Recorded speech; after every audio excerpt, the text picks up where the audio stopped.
வணக்கம். என்னோட பேர் கவிதா. நான் திருப்பூர்ல இருக்கிறேன். நான் வந்து பிஜிடிஆர்பி எக்ஸாம்க்காக 7 மந்த்ஸா ப்ரிப்பேர் பண்ணிட்டுருக்கிறேன்.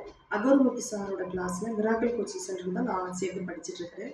சாரோட கிளாஸ் வந்து எனக்கு ரொம்ப பிடிச்சிருக்குது. பெனிஃபிட்டாகவும் இருக்குது. ஏன்னு பார்த்தீங்கன்னா, சார் வந்து மெமரி ட்ரிக்ஸ் வந்து யூஸ் பண்ணி சொல்லி தர்றாரு சார். மெமரி ட்ரிக்ஸ்னால் பார்த்தீங்கன்னா, இப்போ ஹிஸ்ட்ரியில் பார்த்தீங்கன்னா இயர்ஸு அது நிறைய இருக்குது. அதெல்லாம் எல்லாமே ஞாபகம் வச்சுக்கிறது ரொம்ப கஷ்டமா இருக்கும். ஆனா சார் வந்து மெமரி ட்ரிக்ஸ்ல இப்போ நம்பர்ஸ்க்கு தனியா கீவேர்டு, அப்புறம் பார்த்தீங்கன்னா டேஸ் இருக்குல்ல சண்டே, மண்டே அதுக்கு தனியா கீவேர்டு, மந்த்துக்கு ஜனவரி, பிப்ரவரி அதுக்கு தனியா கீவேர்டு, அல்ஃபபெட் கீவேர்டு இந்த மாதிரி இந்த கீவேர்டுலாம் சொல்லித்தராரு. ஒவ்வொன்றுக்கும் ஒவ்வொரு கீவேர்டு வச்சு சார் வந்து மெமரி ட்ரிக்ஸ் சொல்லித்தரப்ப நமக்கு வந்து பார்த்தீங்கன்னா, அதை மட்டும் நம்ம நல்லா மனப்பாடம் பண்ணிட்டோம்னா எந்த இயரையுமே ஈஸியாக வந்து நம்மளால டக்குன்னு வந்து எக்ஸாமில் அடிக்க முடியுது, ஈஸியாக இருக்குது.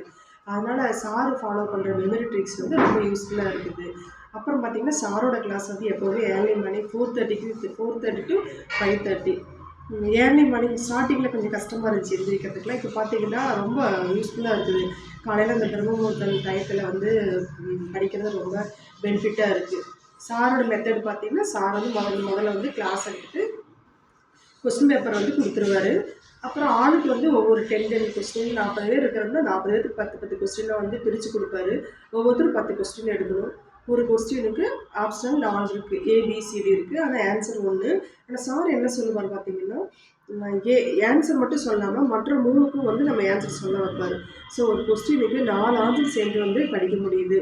அது காரணம் சார் அகர்மூர்த்தி சாருடைய கோச்சிங் மெத்தடு தான் ரொம்ப நல்லா இருக்குது. அப்புறம் சார் பார்த்தீங்கன்னா இடையில பாசிட்டிவ் வைப்ரேஷன் பற்றி நிறைய கிளாஸ் எடுப்பார்.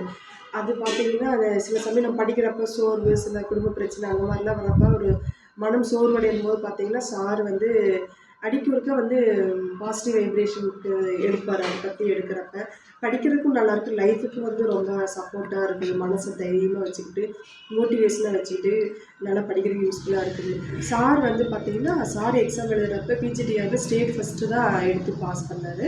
பெருமைக்குரிய விஷயம் அது.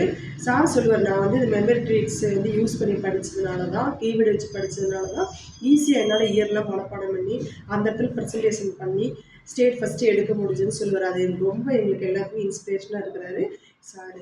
அப்புறம் சார் பார்த்தீங்கன்னா, மோட்டிவேஷன் எடுத்துகிட்டு தான் கிளாஸே ஸ்டார்ட் பண்ணுவார். அப்போ வந்து நம்ம படிக்கிறதுக்கு ரொம்ப ஆர்வமாக இருக்கும். மோட்டிவேஷன் கிளாஸும் சூப்பராக இருக்கும்.